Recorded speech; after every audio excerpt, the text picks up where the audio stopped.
अस्सलाम वालेकुम स्टूडेंट जैसे कि हम वेक्टर्स के मल्टीप्लिकेशन के बारे में पढ़ रहे थे। कल हमने स्केलर प्रोडक्ट और डॉट प्रोडक्ट के बारे में पढ़ा था। आज हम पढ़ेंगे वेक्टर प्रोडक्ट और क्रॉस प्रोडक्ट।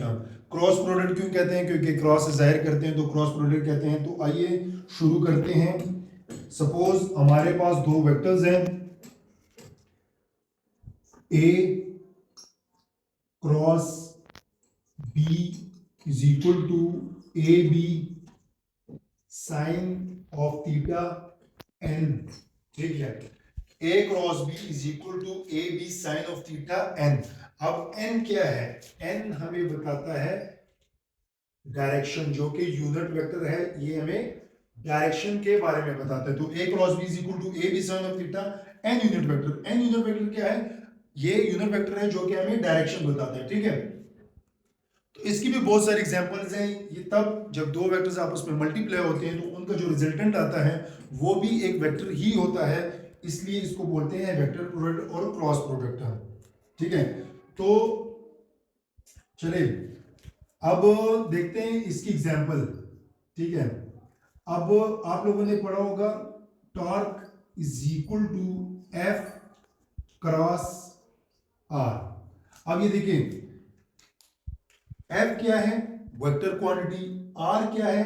Vector quantity. तो इनका जो रिजल्टेंट है दोनों दो वेक्टर्स को मल्टीप्लाई करने से क्या है? वेक्टर। वेक्टर की भी डायरेक्शन होती है, इसलिए ये भी वेक्टर क्वांटिटी है। ठीक है, तो अब हम इसके कुछ कैरेक्टरिस्टिक्स पढ़ेंगे कि असल में वेक्टर्स होता क्या है, मतलब इसके प्रॉपर्टीज की। परपेंडिकुलर जब हो तो क्या होता है, पैरेलल जब हो तो क्या होता है। ठीक है, तो पहली प्रॉपर्टी इसकी है, तो इसकी पहली प्रॉपर्टी है नॉट कम्यूटेटिव, कि ये कम्यूटेटिव नहीं होते। कम्यूटेटिव मतलब क्या? जैसे हमने किया था A cross B not equal to B cross A.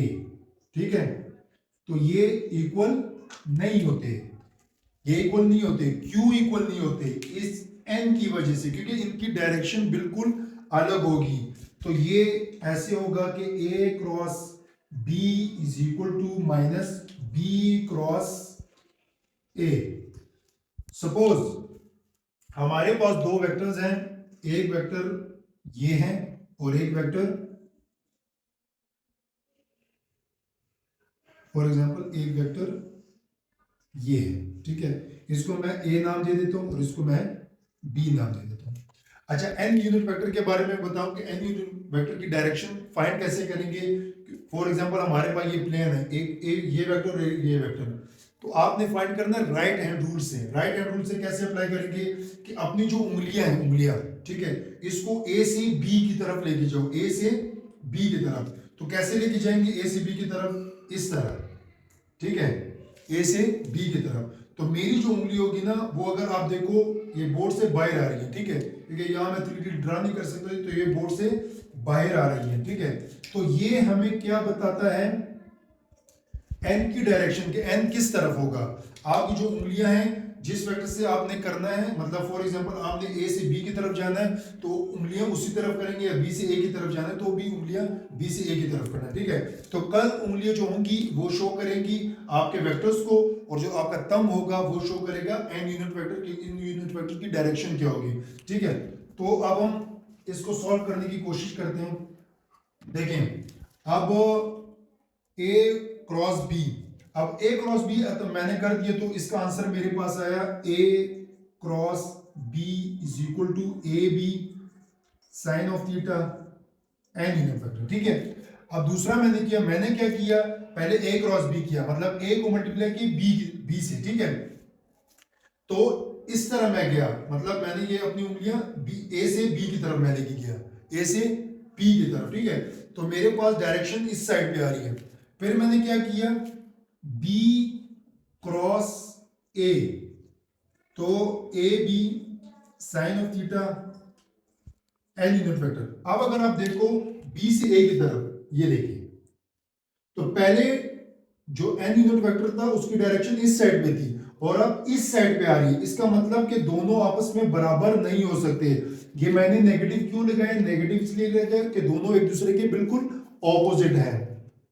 ठीक है, तो इसकी दूसरी प्रॉपर्टी है, सेकंड प्रॉपर्टी है कि जब परपेंडिकुलर हो दो वेक्टर्स, जब दो वेक्टर्स आपस में परपेंडिकुलर हो तब क्या होगा। फॉर एग्जांपल, अब मेरे पास दो वेक्टर्स हैं,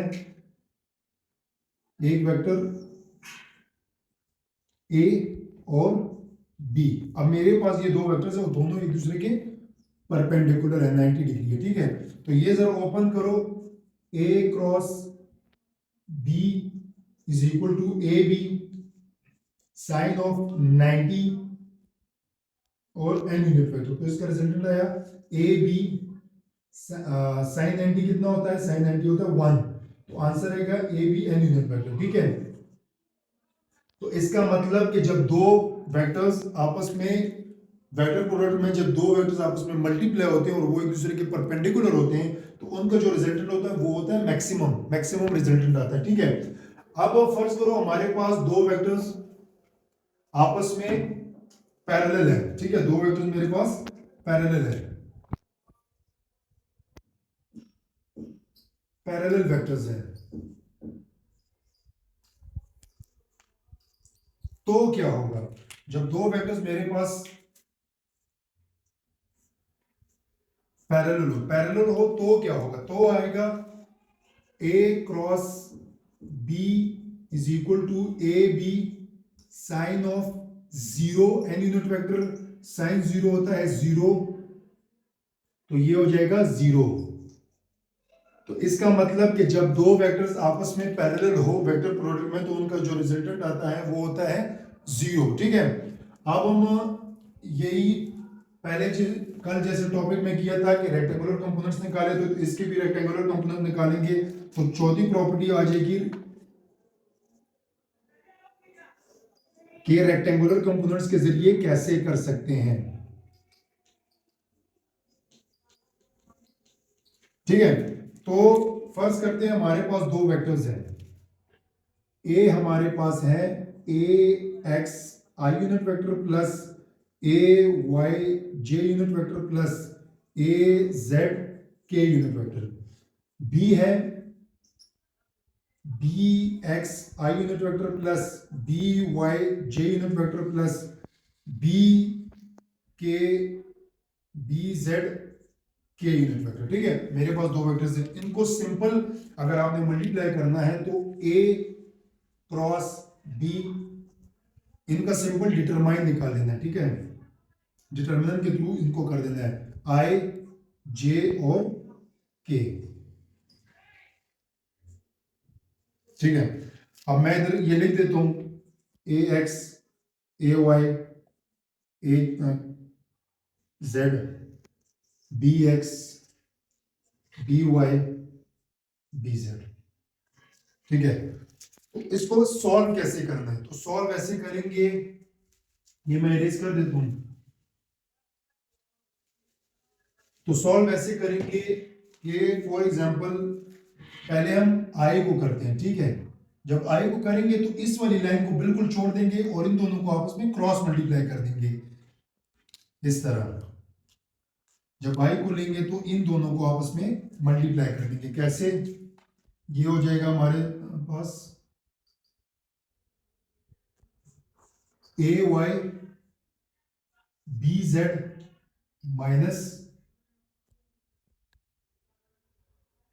ए जेड और बी वाई, और बाहर क्या आ जाएगा ये वाला। ठीक है, प्लस अब हमने करना है ये वाला जे। ठीक है, जे करना है तो इस लाइन को हम छोड़ देंगे और इन दोनों को आपस में क्रॉस मल्टीप्लाई कर देंगे, तो हमारे पास आ जाएगा ए वाई सॉरी ए एक्स बी जेड माइनस ए जेड और बी एक्स। ठीक है, और इधर बाहर आ जाएगा जे यूनिट वेक्टर। ठीक है, अब हम करेंगे के लिए। अब देखें जब हम ये k के लिए करेंगे ना तो इसको छोड़ देंगे और इन दोनों को आपस में क्रॉस मल्टीप्लाई कर देंगे, तो हमारे पास आ जाएगा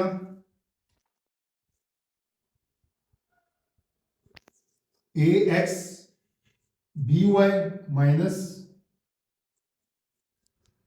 ay bx और k मतलब। तो अगर हमारे पास वेक्टर्स कंपोनेंट हमने मतलब किसी दो वेक्टर्स के वेक्टर कंपोनेंट ड्रा करने हो और उनको मल्टीप्लाई करना हो एज अ वेक्टर प्रोडक्ट, तो उनके कंपोनेंट हम ऐसे ड्रा कर सकते हैं, ठीक है। तो ये था हमारा सेकंड लेक्चर वेक्टर्स मल्टीप्लिकेशन के बारे में।